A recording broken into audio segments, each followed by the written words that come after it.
Hello, আসসালামু আলাইকুম everyone. তো এই যে দেখছি আমার খরগোশগুলো খুব সুন্দরভাবে দাঁড়িয়ে আছে। এরা খাবারের জন্য অপেক্ষা করছে, বাট এদের এখানে খাবার নাই। তো কেন খাবার নাই সেটা আমরা দেখাচ্ছি একটু পর। তো এই যে এরা শুধু পানি খাচ্ছে, তোমরা শুধু পানি খাও, তোমাদের জন্য কোনো খাবার নাই। তো এই যে দেখেন, একদম আমাদের হচ্ছে পুরা এলাকায় হচ্ছে বন্যায় একদম ডুবে গেছে, একদম ভরপুর পানি। কোথাও কোনো মানে ঘাস বা খরগোশের কোনো ধরনের খাবার নাই।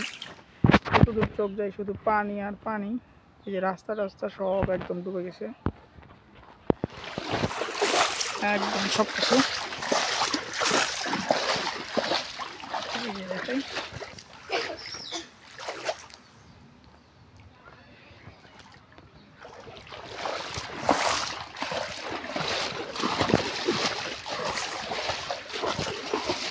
এই যে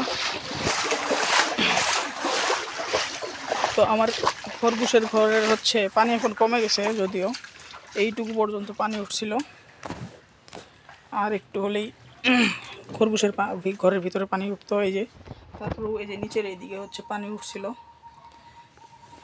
আর এরা হচ্ছে খাবারের জন্য অধীর আগ্রহে বসে আছে। খরগোশের ঘরটা পরিষ্কার করা হয় নাই পানির কারণে। এই যে দেখেন, এরা সারাদিন শুধু আজকে হচ্ছে যে কলা পাতা খাইছে। আর একটা কলা পাতা দেই।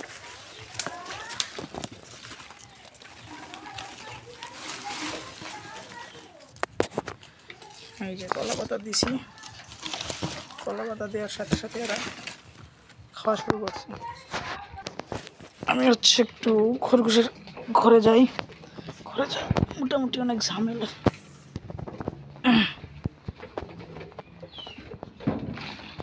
এই যে দেখেন খরগোশ 2, 4, 6, 8, 8টা। এই দেখেন কি সুন্দরভাবে এরা পাতাগুলো খাচ্ছে। তো বৃষ্টির দিন কিন্তু এদের খাবারের খুবই সমস্যা। তার মধ্যে হচ্ছে এখন আরও হচ্ছে পাতা কি খাবারই তো নাই, ঘাসই নাই। আর এমনিতেই বৃষ্টি, আরও বন্যায় ধরেন যে পুরো এলাকা ডুবে গেছে। এই যে দেখেন, এই ঘরের এইটুকু পানি হয়েছিল, দেখছেন? এইটুর জন্য এই উপরে ওঠে নাই, এর ভিতর দিয়ে গেছে পানি, দেখতে পাচ্ছেন। খরগোশের তেমন কোনো সমস্যা হয় নাই, কিন্তু ঘরটা স্যাঁতস্যাঁতে হয়ে আছে একদম। তো প্রথমে করতে হবে যে ঘরটাকে হচ্ছে আমাদের পরিষ্কার করে দিতে পারি, একটু পরেই পরিষ্কার করে দিব। দেখছেন এরা কি সুন্দর খাচ্ছে। তো আপনারা হচ্ছে এই বৃষ্টির দিনে হচ্ছে খরগোশকে একটু আলাদা টেক কেয়ার করবেন, যাতে করে হচ্ছে খরগোশের ঠান্ডা না লাগে। খরগোশের যদি একবার ঠান্ডা বা জ্বর হয়, সেটাকে বাঁচানো হচ্ছে একদমই পসিবল হয় না। শতকরা 90% খরগোশই মারা যায় যদি ঠান্ডা লাগে। নাক দিয়ে একবার পানি আসলে সেই খরগোশটি মারা যায়। এই যে দেখেন চমৎকারভাবে খাচ্ছে এরা, খুবই কিউট এগুলো। এই যে দেখেন কে দেখেন, একটা মনে হচ্ছে যেন তুলার বল, শুধু তুলা শরীরে, পুরা শরীর মনে হচ্ছে তুলার বল এক একটা।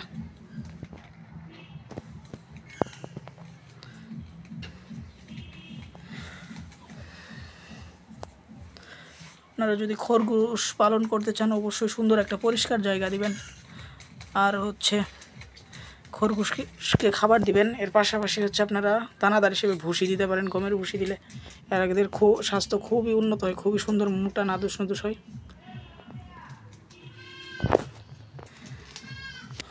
তো আমার ভিডিওটা বেশি বড় করব না। তো আজকে যে বন্যা হয়ে আমাদের এলাকা পুরাটাই ডুবে গেছে, এটি আপনাদের একটু দেখাইলাম। আর খরগোশগুলাই খুব করুণ অবস্থায় আছে, এটাও দেখাইলাম।